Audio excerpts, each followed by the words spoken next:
শনিবার রাজধানী আইজিএম হাসপাতাল এবং আগরতলা ডেন্টাল কলেজ পরিদর্শন করলেন স্বাস্থ্য দপ্তরের দায়িত্বপ্রাপ্ত রাজ্যের মুখ্যমন্ত্রী professor doctor Manik Saha.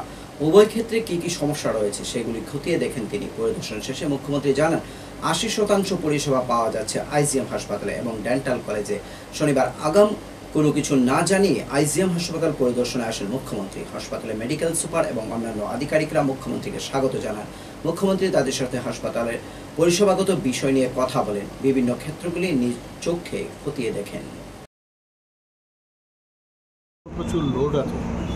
IgM হসপিটালে তো একদম আগরতলার কেন্দ্রে অবস্থিত, বহু পুরনো হসপিটাল।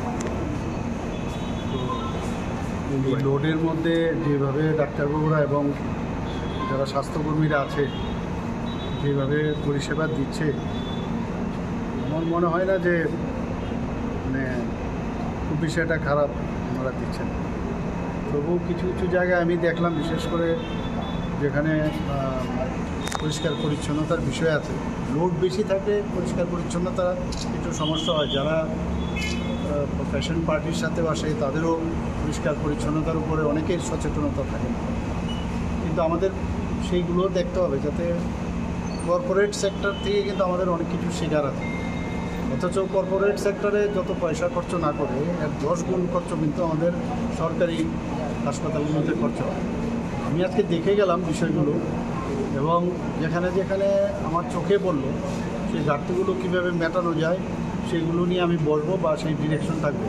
আসার উদ্দেশ্য এটাই, এবং আগের থেকে যতবার আমি এসেছি এখানে আগের থেকে অনেক বেটার। আমি এখানে সুপারিনটেন্ডেন্ট ডাক্তারবাবু আছেন, উনিও দেখলাম অনেক বেশি অ্যাক্টিভ।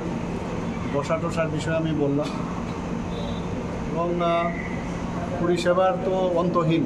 যত পরিষেবা মানে আজকে যেটা মনে হচ্ছে যে ঠিক আছে, কালকেও হয়তো দেখা যাবে যে কম, কিন্তু আমরা এড পার দেওয়ার একটা চেষ্টা আমরা করছি।